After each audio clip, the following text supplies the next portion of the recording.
When you had that third failure in a row, did you think, I need to pack this in? Never. Why not? I don't ever give up. ሰላም ኢንሻአላህ ቤተሰቦች፣ ዛሬ የዓለማችን የመጀመሪያ ትሪሊየነር የሆነውን የኤለን መስክን አስገራሚ ህይወት ጉዞ እናያለን። ማንም ሰው ሊያቆመው የማይችል እብድ ወይስ ዓለምን ለመቀየር የመጣ እውነተኛ ባለራዕይ? በቅርቡ በታሪክ ለመጀመሪያ ጊዜ የሀብት መጠኑ $1 ትሪሊየን የደረሰውና የሰው ልጅን ታሪክ የቀየረው የዚህን ሰው ታሪክ እናያለን። በልጅነቱ በትምህርት ቤት ጓደኞቹ ይደበደብና ይገለል የነበረው ያ ትንሽ ልጅ ዛሬ እንዴት መላውን የሰው ልጅ ወደ መርስ ለመውሰድ የሚያልም የዓለማችን ትልቁን የሮኬት ኩባንያ ስፔስኤክስንና የኤሌክትሪክ መኪና አምራቹን ቴስላን የሚመራ ግዙፍ ሰው ሊሆን እንዴት እንደቻለ እናያለን። ይህ የኤለን መስክ ህይወት ታሪክ ነው። ከደቡብ አፍሪካ አስቸጋሪ የልጅነት ጊዜ ጀምሮ እስከ ስኬትና ውድቀት፣ እስከ ቅርብ ጊዜ ታሪካዊ የአክሲዮን ሽያጭ ድረስ የደረሰውን የዚህን ቁጥር አንድ ባለሀብት ታሪክ እናያለን። እስከ መጨረሻው አብራችሁን ቆዩ። ኤለን ሩብ መስክ እንደ አውሮፓውያን አቆጣጠር በ1971 በደቡብ አፍሪካ በፕሪቶሪያ ተወለደ። እናቱ ሜይ መስክ ሞዴል እና የምግብ ስፔሻሊስት ስትሆን አባቱ ኤሮን መስክ ደግሞ ኢንጂነር ነበር። ኤለን ገና በልጅነቱ ከሌሎች ልጆች የተለየ ነበር። በጣም ራሱን የሚያገልና መጽሐፍ ማንበብ የሚወድ ልጅ ነበር። ከመጠን በላይ በሀሳብ ከመዋጡ የተነሳ አንዳንድ ጊዜ ሰዎች ሲያናግሩት ጨርሶ አይሰማቸውም ነበር። ነገር ግን እውነታው ሌላ ነበር። እሱ በሀሳብ አዲስ ዓለም እየፈጠረ ነበር። የአካባቢው ቤተ መጻሕፍት ውስጥ ያሉትን መጽሐፍት በሙሉ አንብቦ ሲጨርስ ሙሉን የኢንሳይክሎፒዲያ መጽሐፍ በቃሉ እስኪይዝ ድረስ ደጋግሞ አንብቦታል።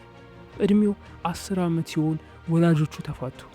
ይህ በኤለን ህይወት ላይ ትልቅ የስነ ልቦና ጠባሳ ጥሎ ነበር። እሱና ወንድሙ ከአባታቸው ጋር ለመኖር መረጡ። ነገር ግን አባታቸው ኤሮን መስክ በጣም ጥብቅ ተሰዳቢና አስቸጋሪ ሰው በመሆኑ የልጅነት ጊዜያቸውን በከፍተኛ የቤት ውስጥ ጭንቀት የተሞላ ነበር። ኤለን አባቱን ክፉና ጨካኝ ሰው ሲል በለቅሶ ያስታውሷል። ነገር ግን በዚህ ሁሉ መከራ ውስጥ በዚሁ እድሜው ነበር የመጀመሪያ ኮምፒውተሩን ያገኘው። ኮዲንግ ወይም የኮምፒውተር ፕሮግራሚንግ ለመማር የተሰጠውን ማኑዋል በተለምዶ ለሰው 6 ወር የሚወስድ ነበር። እሱ ግን በ3 ቀናት ውስጥ ያለ እንቅልፍ ጨርሶት ነበር። በሚገርም ሁኔታ ገና በ12 ዓመቱ ብላስተር የተባለ የጠፈር ቪዲዮ ጌም ሰርቶ ለኮምፒውተር መጽሐፍት $500 ለመሸጥ በቃ። ይህ በህይወቱ የመጀመሪያ ንግድ ስኬቱ ነበር። በትምህርት ቤት ህይወቱ ግን ነገሮች ይበልጥ የከፉ ነበሩ። በጣም ዝምተኛ፣ ደካማና የሳይንስ እውነታዎችን እያነሳ ሰዎችን የሚከራከር በመሆኑ በሌሎች ተማሪዎች ይጎንተተል ነበር። በከፍተኛ ሁኔታ የሚደበደብ ነበር። እሱን የሚያሳድዱት የልጆች ቡድን በየቀኑ የስቃይ ህይወቱን ያሳዩት ነበር። አንድ ቀን በሚያሳቅቅ ሁኔታ በትምህርት ቤት ውስጥ ያሉ ተማሪዎች ከደረጃ ላይ አንከባሎት መሬት ላይ ከጣሉት በኋላ ራሱን እስኪሲል ድረስ በመሬት ላይ ዘርግተው ደብድበውት ነበር። በዚሁ አደጋ ምክንያት የአፍንጫ ውስጣዊ አጥንት ተሰብሮ ለረጅም ዓመታት የመተንፈስ ችግር ነበረበት። በኋላም በቀዶ ጥገና ሊስተካከል ችሏል። ይህ በትምህርት ቤት የሚደርስበት ጥቃትና በቤት ውስጥ የአባቱ ጭካኔ ተደምረው የኤለን መስክን ዓለም የመቀየርና ራሱን የማረጋገጥ ከፍተኛ ውስጣዊ ግትርነትና ቁርጠኝነት ሰጡት። ኤለን በደቡብ አፍሪካ የጭካኔ ውትድርና አገልግሎት ላለመግባትና ትልልቅ ህልሞቹን ለማሳካት በ17 ዓመቱ ኪስ ውስጥ ጥቂት $100 ብቻ ይዞ ብቻውን ወደ ካናዳ ተሰደደ። እዚያም ህይወት አልጋ ባልጋ አልነበረችም። በዘመዶቹ እርሻ ላይ እህል በመጫን በኋላም እጅግ አደገኛ ቆሻሻ የሆኑ የፋብሪካ ማሞቂያ ቦይለሮችን በከፍተኛ ሙቀት ውስጥ የማጽዳት ከባድና ዝቅተኛ ስራዎችን ሰርቷል። በኋላም ወደ አሜሪካ በመግባት በፔንሲልቬኒያ ዩኒቨርሲቲ በፊዚክስ እና በኢኮኖሚክስ የመጀመሪያ ዲግሪውን አግኝቶ ነበር። በዩኒቨርሲቲ ቆይታው ገንዘብ ለመቆጠብ በቀን $1 ብቻ በማውጣት በሀገር ውስጥ የሚመረቱ ርካሽ ምግቦችንና ብርቱካኖችን ብቻ እየተመገበ የኖረበት ጊዜ ነበር።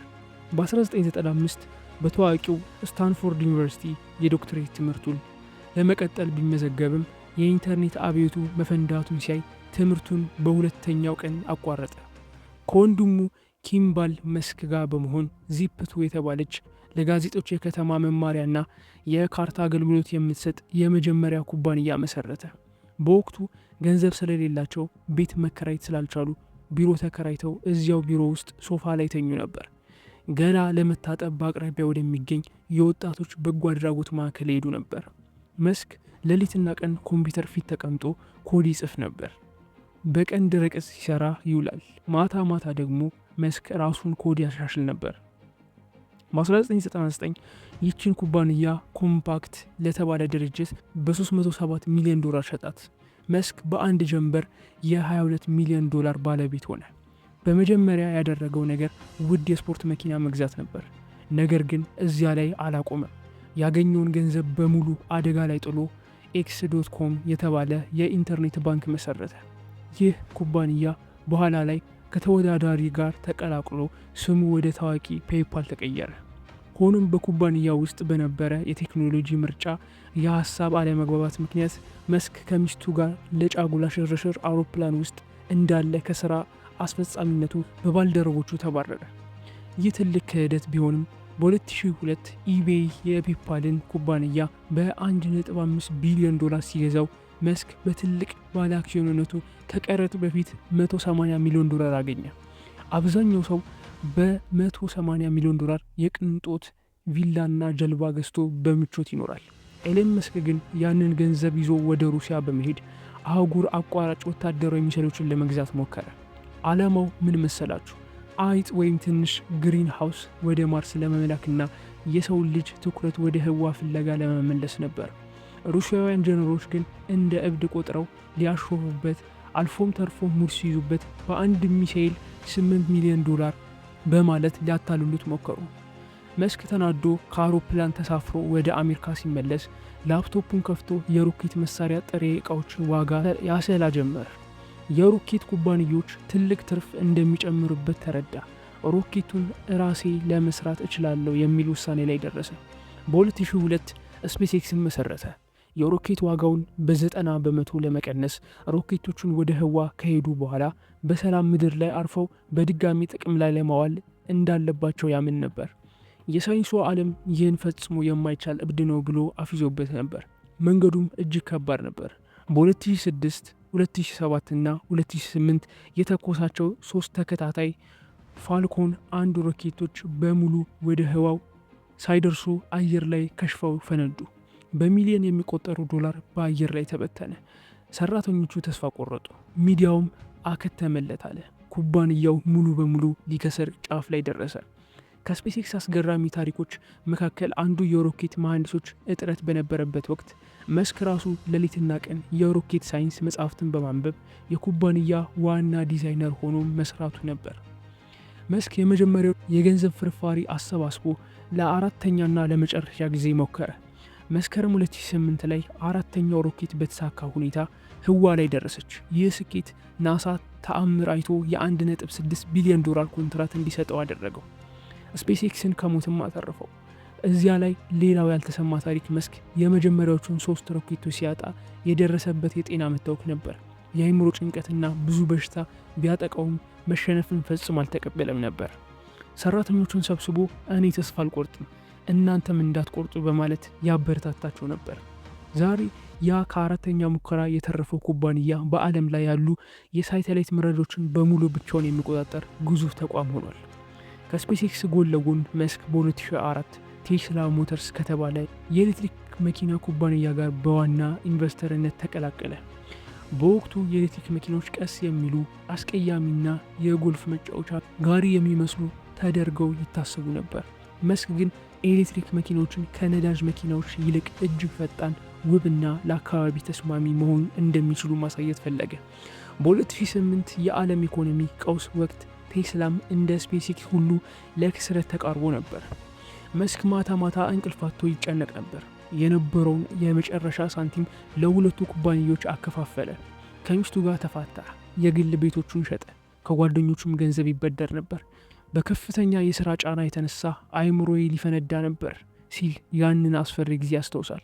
ቴስላን ከውድቀት ለመታደግ መስክ ያሳየው ሌላው እብደት የመኪና ማምረቻ ፋብሪካ ውስጥ ወለል ላይ መተኛቱ ነበር። ሞዴል 3 የተባለችው መኪና በብዛት በሚመረትበት ወቅት መስክ ለወራት ያህል ወደ ቤቱ አልሄድም ነበር። በፋብሪካ ወለል ላይ ጠረጴዛ ስር ይተኛ ነበር። በቀን 20 ሰዓት እየሰራ የምርት ሂደቱን በቅርብ ይከታተል ነበር። ሰራተኞቼ እኔ ስቸገር ካዩ እነሱን በርትተው ይሰራሉ ብሎ ያምን ነበር። ይህ ጭንቀትና ትግል ፍሬ አፈራ። ቴስላ የዓለምን ገበያ በቁጥጥር ስር አደረገ። ሌላው አስገራሚ ታሪክ ደግሞ መስክ በፋብሪካ ውስጥ ያለውን ማነቆ ለመፍታት ሮቦቶችን ከመጠን በላይ መጠቀም ምርቱን እንዳዘገየ ሲረዳ ሁሉን ዘመናዊ ማሽኖች አስወግዶ በሰው ኃይል መምረት መጀመሩ ነው። ሰዎች ከሮቦቶች የተሻሉ የሆነባቸው ብዙ ነገሮች አሉ በማለት ስህተቱን በአደባባይ አምኖ ማስተካከሉ የቴስላን ታሪክ ቀይሮታል። መኪናዎቹ በራሳቸው የመንዳት ብቃት ያላቸውና የቴክኖሎጂ ቁንጮ ሆኑ። ዛሬ ቴስላ በቢሊዮኖች የሚቆጠር ዋጋ አለው። የዓለማችን ግዙፍና ውዱ የመኪና ኩባንያ ነው።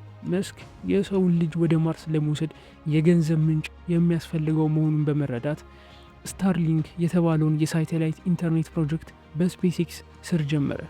ዓለምን በሺዎች የሚቆጠሩ ጥቃቅን ሳተላይቶችን ወደ ዝቅተኛው የምድር ምህዋር በመተኮስ በዓለም ላይ ላሉ ማናቸውን ገጠራማ ኬብል ባልደረሰባቸው ቦታዎች ከፍተኛ ፍጥነት ያለው ኢንተርኔት ማቅረብ ነበር። ዛሬ በሰማይ ላይ ከምናያቸው ሀገር ወይም ኩባንያ በላይ ከሺዎች የሚቆጠሩ የስታርሊንክ ሳተላይቶች ይገኛሉ።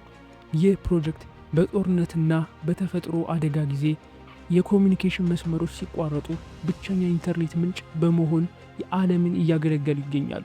መስክ በእነዚህ ኩባንያዎች ብቻ አልተገደበም። የከተሞችን በተለይም የሎስ አንጀለስን የትራፊክ መጨናነቅ በመታከት ዘ ቦሪንግ ካምፓኒ የተባለ መሬት ስር ዋሻዎችን የሚቆፍር ኩባንያ መሰረተ። ይህ ኩባንያ መኪናዎች በከፍተኛ ፍጥነት መሬት ስር በሚገኙ ጠባብ ዋሻዎች ውስጥ በኤሌክትሪክ ተሽከርካሪዎች አማካኝነት እንዲጓዙ የሚያደርግ ቴክኖሎጂ እየገነባ ይገኛል። መጀመሪያ ላይ ይህ ፕሮጀክት እንደ ቀልድ ቢታይም ዛሬ በተሳካ ሁኔታ ሰዎችን በማጓጓዝ ላይ ይገኛል። ሌላው ዓለምን ያስገረመ ታሪክ ደግሞ የዋሻ መቆፈሪያ ማሽኑን ፍጥነት ለመፈተሽ ጋሪ የተባለች የቤት እንስሳ ቀንድ አውጣ በማምጣት ማሽኑ ቀንድ አውጣዋ ከምትጓዝበት ፍጥነት በላይ እንዲቆፍር በማድረግ የወሰደው ውርርድ ነበር። ይህ አይነቱ ቀልድ የተላበሰ ግትርነት የሥራ ሰራተኞቹን ሌሊትና ቀን እንዲሰሩ ያደርጋቸው ነበር። የሰው ልጅ ከአርቲፊሻል ኢንተለጀንስ በላይ የላቀ አቅም እንዲኖረውና የአንጎል ህመም ያለባቸውን ሰዎች ለመረዳት መስክ ኒውራሊንክ የተባለውን ኩባንያ መሰረተ። ይህ ኩባንያ የሰው ልጅ አይምሮ ላይ ጥቃቅንና ከሰው ጸጉር የሳሱ ቺፖችን በመቅበር ሽባ የሆኑ ሰዎች ወይም የእጅ እግር መንቀሳቀስ ችግር ያለባቸውን ወገኖች በሀሳባቸው ብቻ ስልኮችን እና ኮምፒውተሮችን እንዲያዙ የሚያደርግ ነው። በቅርቡ በተደረገ የሰው ልጅ ሙከራዎች ሽባ የሆኑ ህመምተኞች በሀሳባቸው ብቻ የቼዝ ጨዋታዎችን በኮምፒውተር ላይ መጫወት ችለዋል። እንደ አውሮፓውያን አቆጣጠር በ2022 መላው ዓለም በትኩረት በሚከታተለው ክስተት ታዋቂውን የማህበራዊ ሚዲያ ትዊተርን በ44 ሚሊዮን ዶላር በመግዛት ስሙን ሙሉ በሙሉ ወደ ኤክስ ቀየረው። ይህ ግዢ በዓለም አቀፍ ደረጃ ትልቅ የፖለቲካና የኢኮኖሚ ውዝግቦችን ያስነሳ ሲሆን መስክ ኩባንያውን ሰራተኞች በከፍተኛ ሁኔታ በመቀነስ አዳዲስ ሰራተኞችን በማስተዋወቅ መድረኩን ወደ የሁሉም ነገር መተግበሪያ ለማድረግ ሌሊትና ቀን እየሰራበት ይገኛል። በተጨማሪም አዲስ ኩባንያ በመመስረት ግሮክ የተባለውን አርቲፊሻል ኢንተለጀንስ በማምጣት የሰውን ልጅ እውቀት የሚረዳ ቴክኖሎጂ እያበለጸገ ይገኛል። እናም ይህ በቅርቡ በ2026 ሌላ ታሪካዊ ክስተት ተመዘገበ። መስክ የሚመራው ግዙፉን የሮኬት የሳተላይት ኢንተርኔት ኩባንያ ስፔስ ኤክስን በአሜሪካ የአክሲዮን ገበያ ላይ በይፋ ተመዝግቦ የኩባንያ ዋጋ ከ2 ትሪሊዮን ዶላር በላይ ሆኖ ተሸጠ። ይህ አስገራሚ ክስተት የኤለን መስክን የግል ሀብት ከ1 ትሪሊዮን ዶላር በላይ በማድረስ በሰው ልጅ ታሪክ የመጀመሪያው ትሪሊየነር እንዲሆን አድርጎታል። ከደቡብ አፍሪካ ተንኳሻና ተበዳይ ልጅነት እስከ ዓለማችን አንደኛ ባለሀብት ትሪሊየንነት የኤለን መስክ ታሪክ የሚያስተምረን አንድ ትልቅ እውነታ አለ። ህልማችሁ ትልቅ ከሆነና ውድቀትን እንደ መማሪያ እንጂ እንደ ማቆሚያ ካልቆጠራችሁት ሰማዩ እንኳን ለእናንተ ገደብ ሊሆን አይችልም። መስክ አሁንም የመጨረሻ ግቡ ላይ አልደረሰም። የእሱ ትልቁ ህልም የሰው ልጅ ከምድር ውጭ ባለ ብዙ ፕላኔት ፍጡር ማድረስ ነው። እናንተስ ስለ ኤለን መስክ ምን ታስባላችሁ?